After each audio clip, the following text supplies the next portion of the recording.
Madame, Monsieur, bonjour et bienvenue dans le JT du groupe Revue Fiduciaire. À la une de ce lundi 26 juin, contrôle des comptabilités informatisées, embauche d'un salarié et loyers commerciaux et professionnels.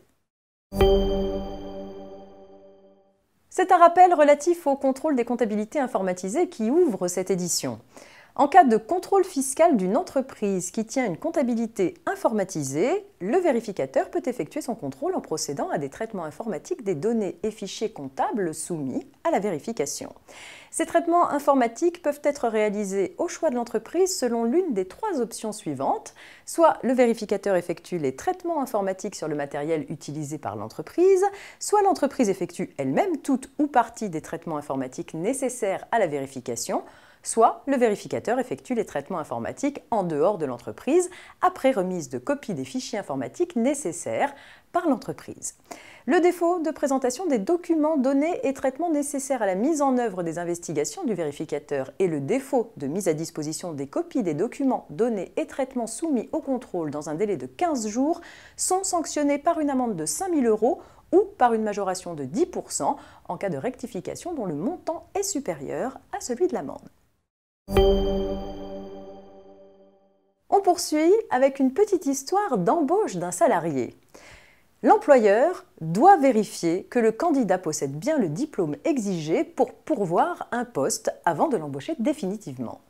Une salariée avait été engagée en contrat de travail à durée déterminée en qualité de pharmacienne pour assurer le remplacement du pharmacien titulaire de l'officine. L'employeur avait demandé la nullité de ce CDD de remplacement car la salariée n'avait pas le diplôme de pharmacien et n'était pas inscrite au tableau de l'ordre des pharmaciens. Ces deux conditions sont exigées par la réglementation pour remplacer un pharmacien titulaire d'une officine.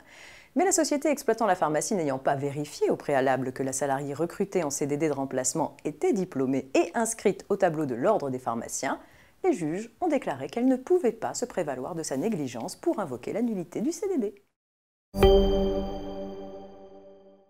Loyers commerciaux et professionnels pour terminer, l'INSEE a publié l'indice des loyers commerciaux, l'indice des loyers des activités tertiaires et l'indice du coût de la construction pour le premier trimestre 2017. Ainsi, l'indice des loyers commerciaux s'établit à 109,46 contre 108,40 au premier trimestre 2016. Ainsi, sur un an, il progresse de 0,98% et sur 3 ans, il est en hausse de 0,88%. Quant à l'indice des loyers des activités tertiaires, il s'établit à 109,41. Il augmente de 1,12% sur un an et de 1,89% sur 3 ans. Enfin, l'indice du coût de la construction s'élève à 1650 au premier trimestre 2017 contre 1645 au quatrième trimestre 2016. Sur un an, il est en hausse de 2,17% et sur 3 ans, il augmente de 0,12%. Sur 9 ans, l'indice du coût de la construction est en hausse de 10,22%. C'est la fin de cette édition. Je vous souhaite une belle journée et on se retrouve demain.